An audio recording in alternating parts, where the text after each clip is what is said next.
বন্ধুরা, আজ আসলাম আপনাদের সাথে একটি সিআরটি টিভি নিয়ে। সিআরটি টিভিটা দেখেন, সাউন্ড আছে কিন্তু এইদিকে ইন্ডিকেটরও আছে, কিন্তু ছবি নাই, পর্দাতে ছবি নাই। আসলে পর্দাতে ছবি নাই কিসের জন্য আপনাদের মাঝে সেটা তুলে ধরার চেষ্টা করব। আসুন দেখি। এইটাই সেই সিআরটি টেলিভিশন। এই টেলিভিশনটাই, এই মাদারবোর্ডটাই সমস্যা। তো আপনাদের মাঝে আমি এই মাদারবোর্ডে কি সমস্যা সেটা আমি তুলে ধরবো। বন্ধুরা, আমি সার্কিটটা ঠিক করে নিয়েছি। এখন দেখবো যে আসলে কিসের প্রবলেম। আসলে এটা আমাদের যে ভোল্টেজগুলো থাকে, সে ভোল্টেজের প্রবলেম আছে কিনা আমরা দেখব। প্রথমত দেখেন আমাদের যে ভোল্টেজটা আছে কিনা, আগে সেটা দেখব। দেখেন এখানে কিন্তু আমাদের যে 110 ভোল্ট থাকে, সেখানে কিন্তু 115 ভোল্ট আছে, সমস্যা নাই।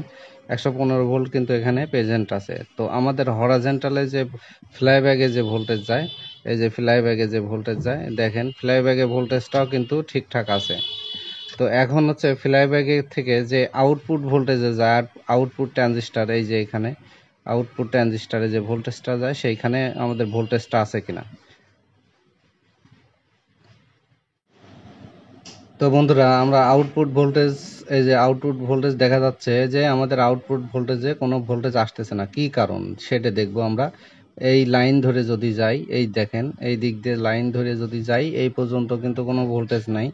দেখেন, এই দেখেন যদি এই পাশে যাই, এই পাশে আছে ফ্লাইব্যাগের যে পিনটা আছে, সেই পিনটা কিন্তু আপনার লাইনটা আছে, মানে ভোল্টেজটা আছে 115 ভোল্ট আছে। কিন্তু এই পাশে দেখেন কোনো ভোল্টেজ নাই। তার মানে এইখানে হয়তো এই ফ্লাইব্যাগের গোড়ে মনে হয় ফেটে গেছে। ফেটে যাওয়ার কারণে আমাদের ভোল্টেজটা এখানে পাস হচ্ছে না, যার জন্য আমাদের টিভিটা স্টার্ট হচ্ছে না। তো আমরা এটা লাগিয়ে দেব, তারপর আপনাদের দেখাবো।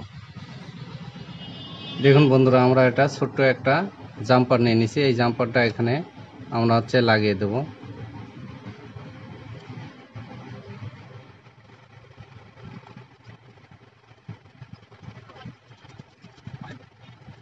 দেখুন বন্ধুরা, আমি এখানে একটা জাম্পার দিয়ে, এখানে যেহেতু ফাটে গেছিল, এখানে সুন্দর করে ঝালাই করে দিছি। আমাদের এখন দেখবো যে ভোল্টেজটা আসলো কিনা।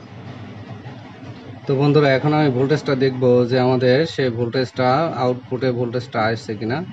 দেখুন আমাদের আউটপুট ভোল্টেজ কিন্তু এখানে চলে এসেছে।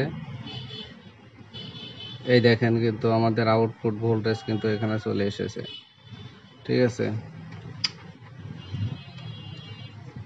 যদি আপনাদের দেখাই, এই দেখেন আমাদের আউটপুট ভোল্টেজ 160-62 ভোল্ট কিন্তু এখানে দেখা যাচ্ছে। তো আমাদের এই ভোল্টেজটা চলে এসেছে। তো বন্ধুরা, আসলে মূলত সমস্যা ছিল আমাদের এইখানে ফেটে গিয়েছিল, যার জন্য মনে করেন আমাদের ভোল্টেজটা আসতেছিল না। চলুন দেখি স্ক্রিনে।